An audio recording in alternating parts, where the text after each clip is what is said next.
La famille tambola na mokili omona makambo, tambola na mokili o vivre makambo.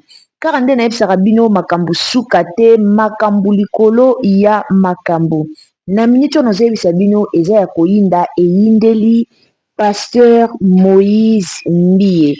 Biso tu toyebi Pasteur Moïse Mbie aza chantre de l'Éternel oyo azali bongo pasteur ateyaka vraiment na balolenge oyo esengeli. Naza sur miziki ya Pasteur Moïse Mbie biso tu toyokaka ngo, biso tu toyebi toyokaka miziki na ye, tokotaka église na ye mpona bandimi oyo bakotaka église na ye bayebi lolenge Pasteur Moïse Mbie ateyaka. Eza pe na bato ebele baza na bapeyi ya libanda balandaka prédication ya Pasteur Moïse Mbie na batele, na baradio, partout, partout. La famille, l'air est grave. Tant aux autres, l'air est grave. Donc, l'air est grave. Et ça, un problème, moko, eleka ki na église, mikolo uchi koleka tomonaki, basala nzambe tout, babandaki kolobela likambu ya constitution. Toyebite, gouvernement, elesaki bango mbongo, to elesaki bango mbongo te. Tolalaki tolamuki tomoni basala nzambe nyonso baye kolobela likambu ya constitution. Alors, pona dossier ya Pasteur Moïse Mbie, problème eza nini? Pasteur Moïse Mbie avandaki karaboye alobi alali alamuki yepe aye kolobela likambu ya constitution. Nazoye bisabino mbutu ekoti na église ya Pasteur Moïse Mbie, ba fidèle mususu bakei ngambu, ba fidèle mususu bakei ngambu. Pasteur Moïse Mbie aprechaki alobaki na ye normal kaka ndenge ezalaka. Après toye komona lisusu azalaki menacé na gouvernement. Pasteur Moïse Mbie akei ko reprendre émission oyo déjà asalaki. Ezoloba yete Pasteur Moïse Mbie akei ko bandela émission po a corriger maloba oyo ye moko alobaki. La famille toyebite pona maramba politique na biso tozokende wapi? Pona makambo elekaka na Congo tozokende wapi? Est-ce ba pasteur baza pe na droit ya koya kolobela politique na église? Est-ce ba pasteur baza pe na droit ya koya kolobela makambo ezoleka na politique na biso baya koteya yango na prédication? Bandimi ebele batombokaki eza makambo ya politique bakoki koteya bango na église te. Alors la famille nazotikela bien sans plus tarder tolanda. Landa banda ne bandeli tina suka, aimez vidéo, partagez-les partout. Sur les ambala liboso koti na Africa na Motema TV. En tout cas, au s'abonner, au activer cloche de notification, aimez vidéo, tolanda. Batomingo bazar ba chrétien ba l'église. Je voulais juste te dire un truc aujourd'hui, pas moi. Beaucoup dans nos églises, pas moi, ce sont des ramassis. Mama landangoulou. Bakendaka na église, to kendaka na église, tika to kendeka bilanda landa ko kende, comme le quoi ba clan, et comme le quoi ba club. Les gens ne vont plus pour aller prier, parce que ngande na zaboué. Avec le peu de connaissances que j'ai, ngana ko fa na église, c'est pour la bataille en constitution, pas moi. Parce que ça n'a rien à voir. Maintenant, eux tous, ils se sont rassemblés. Tika Moïse Mbie benga bango des camps de lépreux. Ce sont des camps de lépreux, association de malfaiteurs. Et puis, ceux qui ont fouillé bien, pour ne pas accuser quoi que ce soit, batouana, c'est sûr, ceux qui baza ba pasteur et maïe, les nenga bazawana ba tatami bimana ba cravate, et qui ba ken église, baza koken côté à constitution dans l'église, pas Moïse, certainement va recevoir, je dis bien certainement, va recevoir bon enveloppe. Ou bien par sympathie, pour ne pas linga bango, pour na suivre, comment dire, vidéo moko boué, ou que Yemoko Tshisekedi parler, il était contre, par exemple, troisième mandat. Mais qu'est-ce qui ferait que, par exemple, que dans le passé, il était contre? Qu'est-ce qui ferait qu'aujourd'hui, Yemoko le sous ayaka suko loba le sous que non, lui a modifié la constitution pour et permettre à ça la troisième mandat. On n'est pas honnête. On n'est pas honnête. Pas Moïse. Maintenant, Abengi Bango va ramasser. Allez, Batombo Kele parce qu'il a osé dire la vérité. Pas Moïse, quand tu dis la vérité dans notre société, tu es combattu. Partout où tu es, surtout dans nos églises. Dès que tu ne veux pas t'associer, on nous ça lienté. Na batu o ba sala makamba sese makamba molili mamakobata ma yozo lo bengo polele boy. Tu seras pointé. Tu seras combattu. Toi qui veux vivre dans la vérité. Là, sur ce coup-là, il a raison. Et puis, pourquoi est-ce qu'il vient se justifier? Et la question qu'on lui pose, même le journaliste, la question à poser, mais on n'est pas des enfants. Nous ne sommes pas des enfants. Hein? Nous ne sommes pas des enfants. Même le journaliste questionne, a posé question pour Moïse. Et Zola Kisake, je n'irai pas dire des menaces. Mais c'est sûr, il a reçu des coups de fil. Oui, On il a a dû lui reçu faire des des menaces, ça reproches. c'est clair. On lui a demandé de revenir sur ça. Moi, qu'a dit ça ment pas. Ça ment pas. Pourquoi il doit revenir? C'est une prédication. Il a prêché devant l'église. A-t-il le droit de s'expliquer? Donc c'est qu'on lui a demandé de faire ça. Donc, Papa Moïse, bazui, donc, c'est sûr, bah, lobby, bah, ça les reproche, ce longa. C'est pour ça qu'il s'est senti obligé, na yepe journaliste, on a bal, bah, teka na plateau, karabi, lobby, la karabi, non, non, non, non, non, non, non, bazui, bah, instruction, oyo, eka koya, ko modifie ango, ko lambango, ko bongisango, mais nous avons compris. Et puis, il y a un truc que Moïse Mbi a dit que je suis tout à fait d'accord avec lui. Le fait que, bah, pasteur, on a bazo salam, papa Moïse, pour nangaï, papa Tshisekedi, pour nga bazo aider ote, ils ont porté kaka préjudice. Pour moi, papa Moïse, ils ont porté kaka préjudice parce que comment est-ce que dans les églises, parce que le quoi, bah, ils ont compris que bah église ils ont kotonda dans la ramassis. Je précise bien, ce sont des ramassis. La plupart, ce sont des ramassis. Parce que na ko sambela, je ne peux jamais tolérer que na ke église na ko sambela, que ba na ko tenga mama politique à cette église. Non, non, non, non, non, je l'accepterai pas. Papa Moïse, je n'accepterai pas. Donc ça peut lui porter préjudice, papa Moïse, parce que ba prédication mingi otoyo ki dimanche oyo. N'évitez boss il est ou papa Moïse. On a échangé beaucoup de prédications papa Moïse.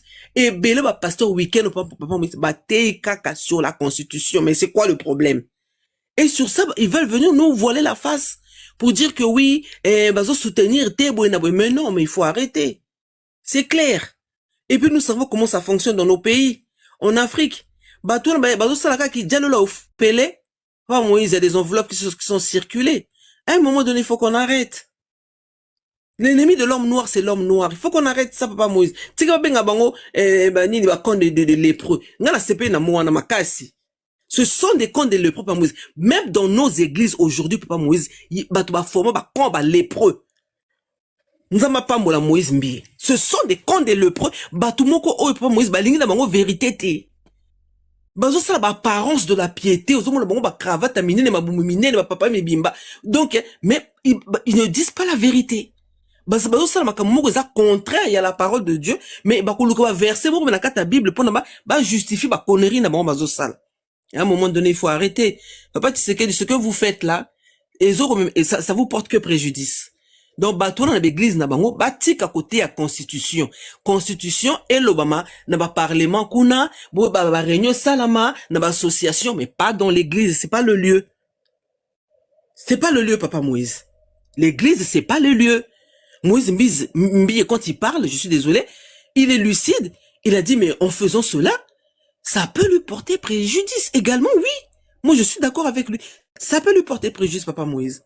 D'où on n'est pas d'accord. Moïse Mbi, il a raison. Ce sont des camps de camps de lépreux. Bango tourner baza papa Moïse, baza maladie mokobe. La lèpre. Et ça facilite aussi les sango, hein. La lèpre, c'est ça facilite aussi les sango. Lèpre, ça maladie mokobe, ça très, très, très, très, très compliqué à soigner. Donc, pour dire que maladie est très, très profond. La maladie est très profonde. Là, aujourd'hui, on parle de la constitution, mais il y a beaucoup de choses qui se passent là, dans ce pays-là, où les hommes de Dieu basent à l'origine de beaucoup de choses. Mais ce qui me rassure dans tout ça, la Bible nous dit, ces hommes de Dieu-là, ils seront sévèrement jugés. On aime trop jouer avec la parole de Dieu. Tout ce que l'homme aura semé, les conséquences, on va tous les moissonner. Binombo continue, kaka. Tozo landa bino, tozana tozo yoka bino. Nakangi nanga micro. Mama Bibi. Papa Moïse dans un téléphone. Mama Bibi na yebite, yo pose yo appel. Bon, nga nakangi micro. Papa Blaise.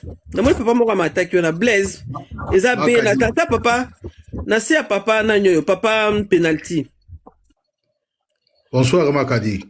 Bonsoir papa Sergio no maloba. Bonsoir la modération et comme tu ranan.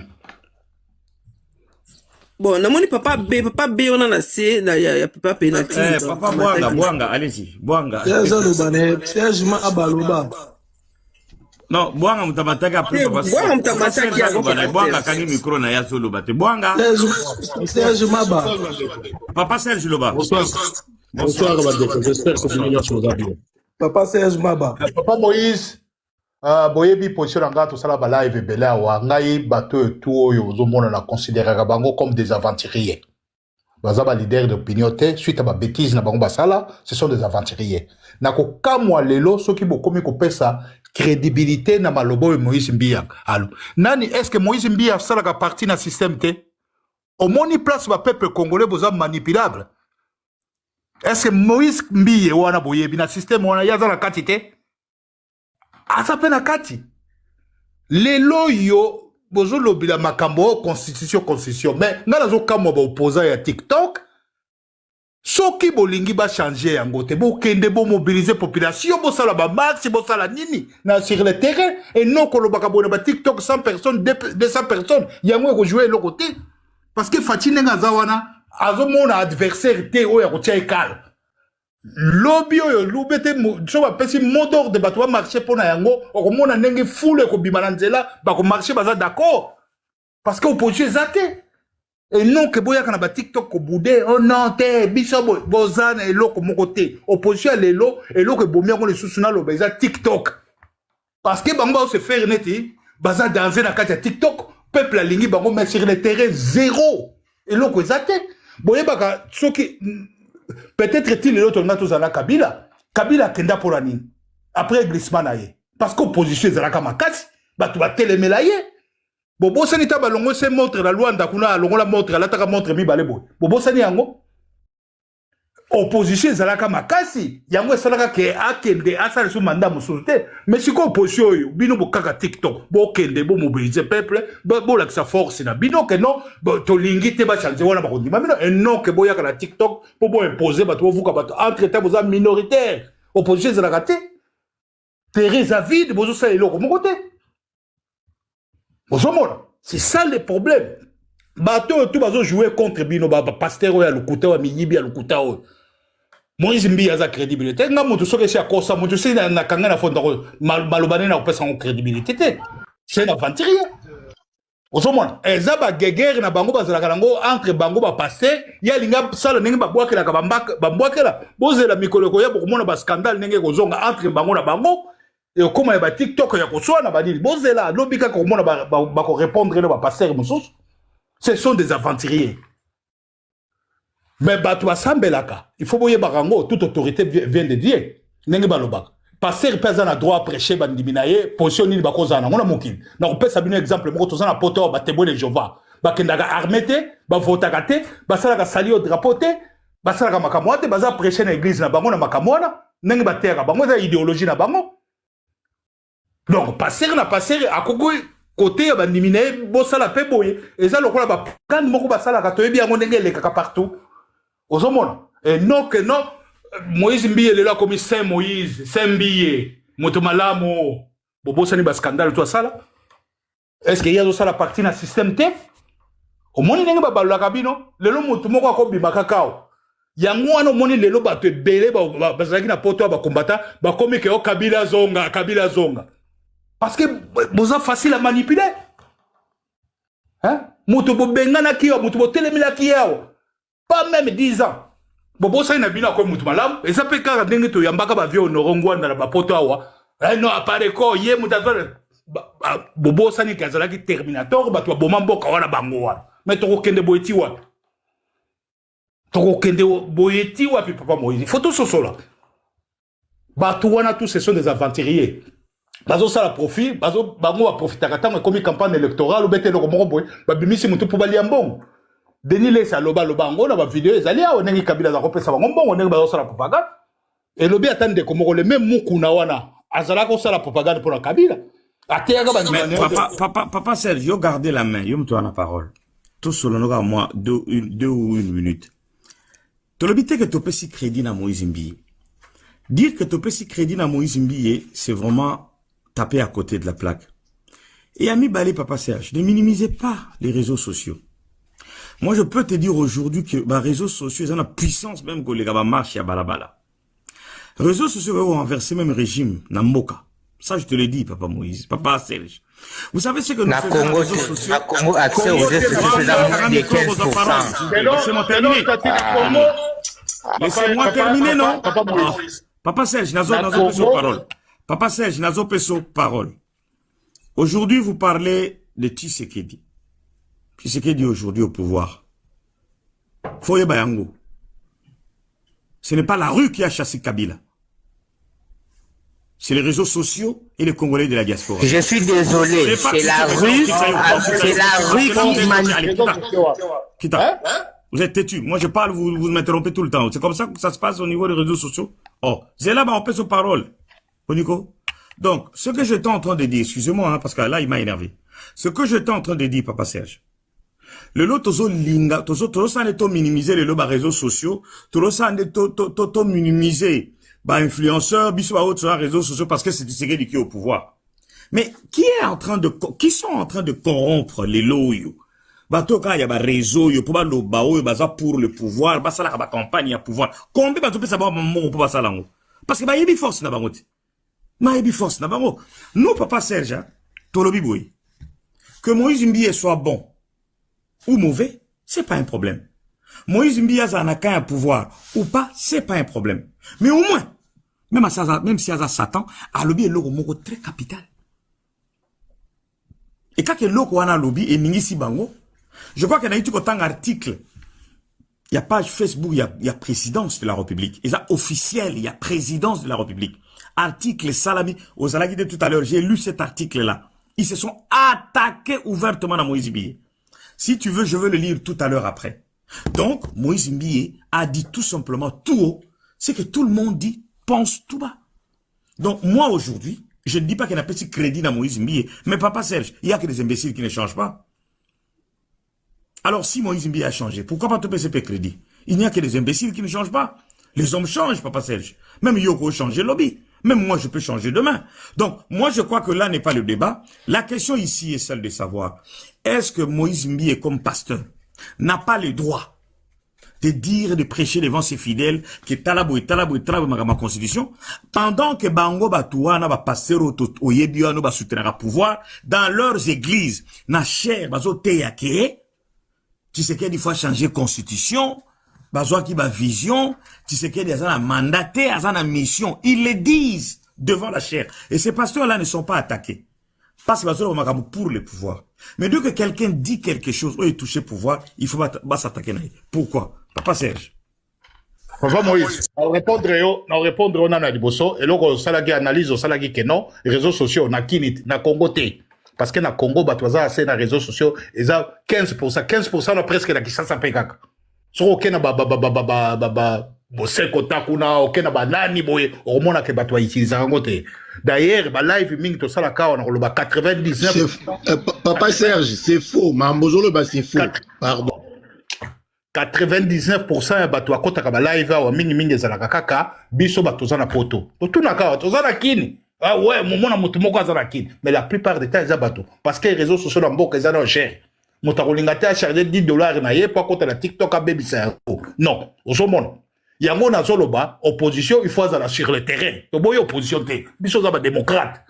Ceux qui boza contre, boza contre yango, oui, eza idée. Ils ont opinion na bino. Bon mobiliser peuple, ba marche, ba nini nenge zalaka na mboka tout boyi yango. Vous vous rappelez, ezalaka na époque Kabila, moi si moko alobaka na parlement boy, moni peuple tozo sakana soka telemi boy, ezalaka na eloko moko banga basala kengo boy, ba nini po ba changer boy. Opposition bima boy, babanga basonga si. Mais bino bozo chaka ka makele na ba réseaux sociaux. Ozomona na ba poto awa. Parce que boyebi na terrain boza na eloko te. Vous avez faible l'intérêt pour mobiliser le peuple. Depuis Fatia a pouvoir. Et c'est si vous avez une ville morte, vous avez une pourquoi? Parce que l'opposition est incapable. Pasteur, oui, moi je suis à côté, à côté de sa direction, à côté de sa candidat, va voter. C'est son problème, c'est un problème. Mais ce qui est comme les majoritaires, mais bon, respectez la démocratie. Bon, respecter la démocratie. Ce qui est sur les majoritaires, donc on va gagner. C'est ça le problème. En tout cas, Non, merci. le problème, c'est que non, il n'y a pas de merci. Vous n'avez pas répondu à la question. Merci. Répondez à la question. Pourquoi les pasteurs du pouvoir, vous ne condamnez pas quand ils parlent de la politique? Moi, personnellement, la condamné Moïse Mbiyate. La condamné pourquoi? Pour quelle raison? Azote ya bandiminaye, eza opinion na yaza congolais comme tout congolais, la condamné pourquoi? Dans la démocratie, il faut besoin d'un respect à majorité. C'est ça le problème. Si vous êtes contre, vous mobilisez. Non, Papa Serge, on condamné Moïse Mbie. Papa Serge, on condamné Moïse Mbie. Peut-être au Bossani, dans l'intervention, voilà pourquoi Papa Moïse a l'obaki. Tala, nga ba pasteur na ba live to sala ga ba pasteur tout na sangisa bango oya Congo na bango tous ce sont des escrocs bango nyoso na longola kata mon côté ozomona balandaka profit na bango le prévané ba koma ba riche lelo ba koma la mituka banda kwa minene banini batalaka toujours profit ozomona baza batu mon côté boko pesa. Ok, on va continuer alors. Fais ta motion Makadi, après on va progresser. Papa Moïse, nga aza la motion ya koyoka papa Serge. On peut aimer quelqu'un, on peut être fanatique de quelqu'un, mais pas jusqu'à ce point-là. Alors quand j'entends papa Serge, Tobandi ba live leloté. Ça fait des années Tobando ça ba live. Et de la manière dont j'ai entendu papa Serge minimiser les réseaux sociaux. Minimiser net TikTok. Ngana kamwe dans ce cas papa Serge komatara lisusu na TikTok te. Komatara lisusu te. Komatara lisusu te papa Serge. Si koyo papa Serge, yo olobi ke tango bandi koloba o condamné parce que tu l'as jugé même que mutu lokola yera ba connerie o ya sala ki wana lelo yozo kamwa lelo batuba yokaye. Aujourd'hui nous on parle d'un sujet qui est là. Est-ce que tout ça le sujet l'autre que non aujourd'hui nous allons parler des bons pasteurs qui sont bien, qui sont sans tâches, sans défauts. Lokola lelo oyo batno biso mbotamo ki tozara ba sans tâches sans défaut. Oya ye Moïse Mbie ebima na poisa ebima biso tunere toza awa so babandi ko batangela biso ba vie na biso caché auto salaka. On n'est pas parfait. Mais là on parle d'un fait. On parle na émotion si les saté pardon papa. Là on parle d'un fait. On parle d'un fait de ce qui se passe. D'accord? Lui, il a parlé de ça. Ok, d'accord. Mais maintenant, du fait que pasteur Wana Papa Serge n'a que yo sambe laka. Pasteur ba côté ba constitution dans kata église na bango Papa Serge. Donc yo za d'accord na yango. Qui va ko convaincre ba toti na kata église ma constitution. Donc ça veut dire toi Papa Serge tu es d'accord avec ça? Oui ou non? Maman Kadi. Baza libre. D'après ça, exemple, moi, c'est typique, bah, témoin de Jéhovah. Bah, prêchaka, bah, fidèle na bango, à cause ça l'armée, à cause ça la sali au drapeau, à cause ça la cause ça makilate. Et ça, enseignement na bango, nengi basali. Mutu, au moni christianisme, et ça na bakourer belé. Aux hommes, bah, tout le monde va non, biso, on ne fait pas partie de ces mondes. Makama mokili bota la kangote. Bon, voter koutoute. Tu vois? Et ça, nenge ligne na bango balandi na ko condamner te na lobana ke non asali mabe po atei boya te constitution non et ça le so ke na christianisme même so branamis ozu batu musu baza nenge mokote batu baza na nenge na bango baso mona makamu ngana condamner mutu te ngana ebisibino bobo sana teke mutu wana pe azo faire partie na système eloko bozo sana yango. Parce que l'avantage à Zanango, tia comme na niveau wana, azalaki na soutien moko boy. Papa Serge baza boni na Congo, ba tia quand même na internet. Pourquoi ba comment na niveau wana te? Parce que baza na soutien te. Donc peuple na biso nde fois sosola, il faut yebaka, il faut azal orienter yeba muto yazo eza manipulation to alingi ko loba nini ou betenini. C'est ça le problème. Ozomona. En tout cas merci. Ok, merci. On doit quand même, on doit évoluer, donner la parole aux autres aussi. Qui n'ont pas encore parlé. Qui n'a pas encore parlé? C'est Ebulson, oui. Allez-y. Moi, Papa Moïse. Bonsoir à tous. Bonsoir, Maman Kadi, Papa Serge, Rocabol, Spelati.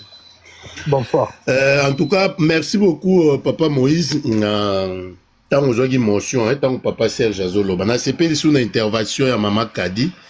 au bout d'un moment, en fait, tant que toyaka koloba, tolobaka pona ba individuité. Ngoni makambo belende konanga loba rokabols, tolobaka makambo to linga mingi mboka. Que ba individu Félix un jour à kokende, ne Kabila kenda tout ça là et tout. Mais naza choqué na intervention à Papa Serge. En tout cas, celui Papa Serge a vraiment chrétien, il faut autant la Bible makasi Papa Serge. Faut revoir makambo belé na Bible. Parce que makambo belé lobia wa naza choqué. Tant lobia même Bible lobby toute autorité vient de Dieu. Mais ce tobito côté na profondeur na Romain tant Paul au monde que ça n'a rien à voir avec l'autorité du Congo ou de Rwanda ou autorité à Mokilo, non. Azo pesa ezaki illusion Paul azo expliquer nenge sacerdoce et marchaka. Yango apese ki yango exemple par rapport ya mokili. Ce qui est bongo, c'est que beaucoup nanaka biso te parce que ce qui autorité oyo nyonso uta na Nzambe, autorité à Kagame nde bomaka bato bongo ya Nzambe, autorité ya États-Unis ya kokende ko enlever président moko na poste wana nde soki zaka ya Nzambe en tout cas otapaki à côté. Ko condamné Moïse Mbiye, Papa Serge, n'habité la dernière fois au Kenya Congo ezaki quand. Mais vous pensez pendant ça facile. Hein? Ba pasteur mongo yebinde ba Ijibaya Mampia, ba pasteur Mutombo, ba tuana tout bazana présidence. Yosko pasteur moko boy Moïse Mbiye moko telemi au contredit makam. Mais Papa Serge, n'habité makambo zoloba biso chaque année tu rendras Congo wana. Mais papa Serge na aucun mois makambo yoloba. Na Congo wana koloba wapi? Oui makambo. Combien de fois papa Moïse a seba live sur makambo force du progrès. Ozo décharger conteneur na yo na limité. Ba oyebisa oza na droite faut foutre à la force du progrès. Mais papa Serge, on parle de quoi? Faut parler de quoi en fait? Kasabna Congo wana ndeza bongo ndeka Moïse Mbiye alobi bongo eza facile. Ah, Papa Serge. Ata mutu aza mabe, ata aza na ye mabe, mais tango mutu asali loko moko boye oyo bato bakoki ko oser te ya kosala yango. Oyo bakoki ko oser te ya kosala yango ye a osé. Eh Papa Serge vraiment.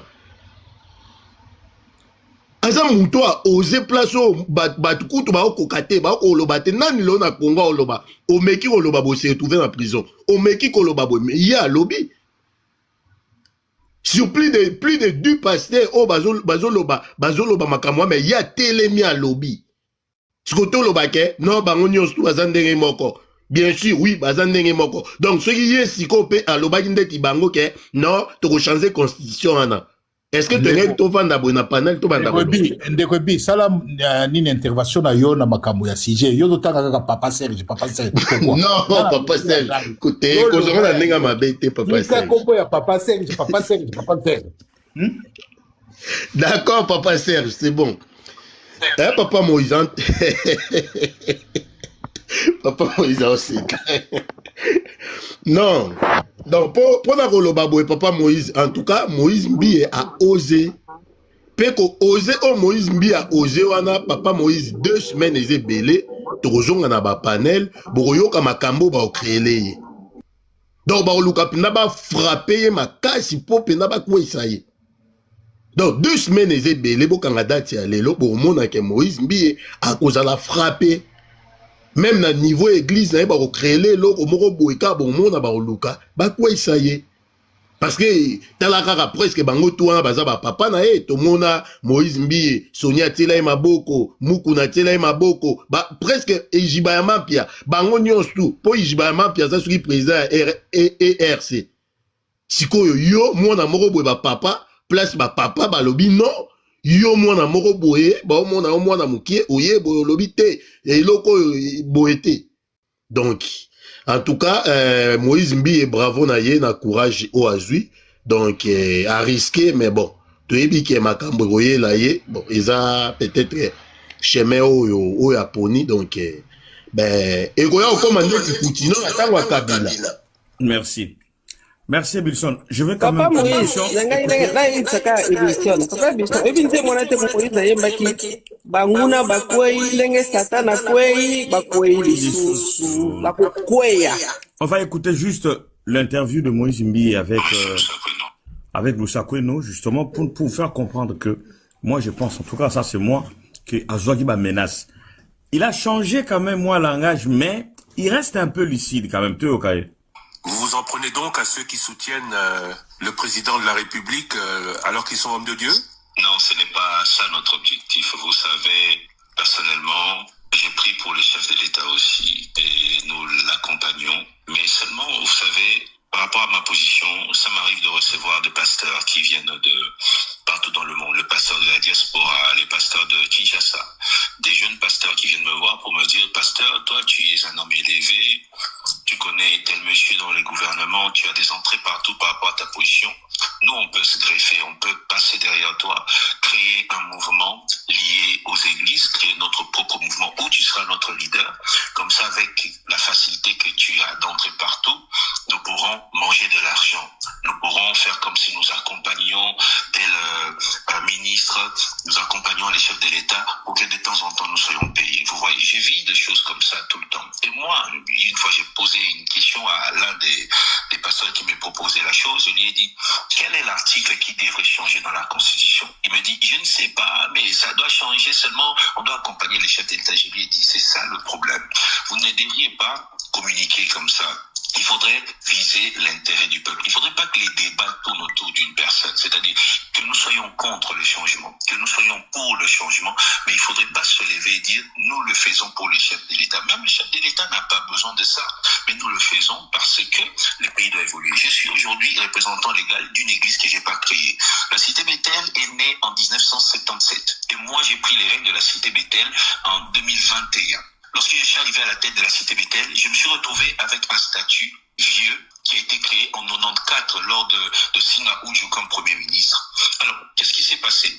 Je sentais que ce qui était repris dans les statuts ne correspondait pas aux enjeux du moment, aux réalités du moment et même à la nouvelle génération que moi j'ai incarnée à la tête de la cité Bethel. Qu'est-ce que j'ai fait? J'ai changé les statuts de l'église, j'ai organisé notre assemblée générale et j'ai modifié quelques articles. Donc, s'il faut changer la constitution pour le bien du peuple, pour la paix du peuple, pour le développement du peuple, pour le social du peuple, pour la stabilité de la RDC. Mais il faut le changer même 50 fois. Mais si ce n'est pas pour l'intérêt du peuple, il ne faut pas la changer. Donc moi, je pense que l'Église devrait communiquer dans ce sens. Nous voulons accompagner le peuple, nous voulons que les choses changent. Je crois que, point n'est besoin de continuer, nous avons tous suivi Moïse Mbi. Il est très clair. Donc Moïse Mbi a tout simplement que ce gens-là, eux, ils sont tout simplement derrière le président de la République pour le changement de la Constitution, sans même savoir ou connaître cette Constitution-là. Ils ne savent même pas un seul article qui pose